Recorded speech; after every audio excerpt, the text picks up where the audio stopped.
আসসালামু আলাইকুম রহমতুল্লাহি ওয়া বারাকাতুহু। আলহামদুলিল্লাহি ওয়াহদাহ ওয়াসসালাতু ওয়াসসালামু আলা মান লা নাবিয়্যা বা'দাহ, আম্মা বা'দ।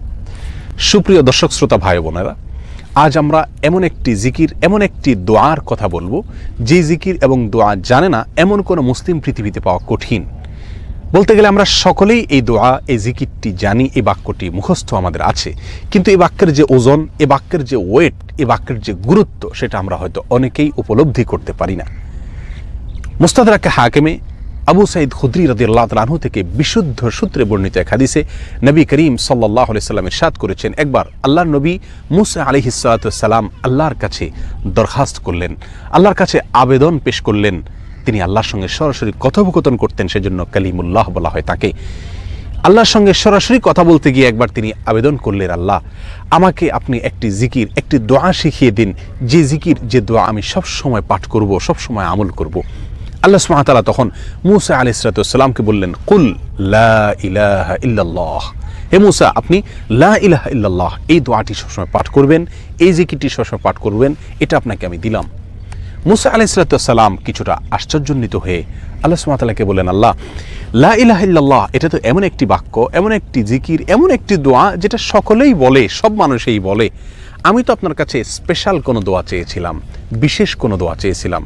আল্লাহ সুবহানাহু ওয়া তাআলা তখন মূসা আলাইহিস সালাতু ওয়াস সালামকে বললেন, হে মূসা, যদি সপ্ত আসমান, সপ্ত জমিন এবং এই দুইয়ের মধ্যে যা কিছু আছে সব কিছুকে, আল্লাহর অস্তিত্ব ছাড়া বাকি সব কিছুকে যদি একটি পাল্লায় রাখা হয়, একটি হাতে রাখা হয়, আর লা ইলাহা ইল্লাল্লাহ এই বাক্যকে যদি অপর হাতে, অপর পাল্লায় রাখা হয়, তাহলে লা ইলাহা ইল্লাল্লাহর পাল্লা ভারী হবে।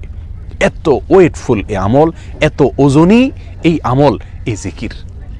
অর্থাৎ আল্লাহ সুবহানাহু ওয়া তাআলা মূসা আলাইহিস সালাতু ওয়াস সালামকে যে বার্তা দিলেন সেটি হলো, লা ইলাহা ইল্লাল্লাহর চাইতে ওজনী, এর চাইতে ওয়েটফুল, এর চাইতে ভারী, এর চাইতে শ্রেষ্ঠ, এর চাইতে মর্যাদাপূর্ণ কোনো জিকির আল্লাহর জমিনে আর নাই। প্রিয় বন্ধুগণ, মূসা আলাইহিস সালাতু ওয়াস সালামের জন্য সবচেয়ে স্পেশাল দোয়া হিসাবে, সবচেয়ে স্পেশাল জিকির হিসাবে আল্লাহ সুবহানাহু ওয়া তাআলা যে দোয়াটি নির্বাচন করলেন, যেটাকে সবচাইতে ওজনী আমল হিসাবে আল্লাহ সুবহানাহু ওয়া তাআলা স্পষ্টভাবে ব্যক্ত করলেন, সেটি হলো লা ইলাহা ইল্লাল্লাহ।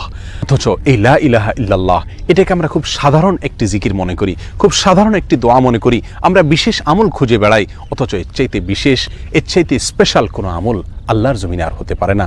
জিকিরের মধ্যে যত জিকির আছে, যত দোয়া আছে, যত আমল আছে, সমস্ত জিকিরের ভিতরে সবচেয়ে শ্রেষ্ঠ, সবচেয়ে ওজনী আমল, সবচেয়ে ওজনী জিকির হলো এই লা ইলাহা ইল্লাল্লাহর জিকির।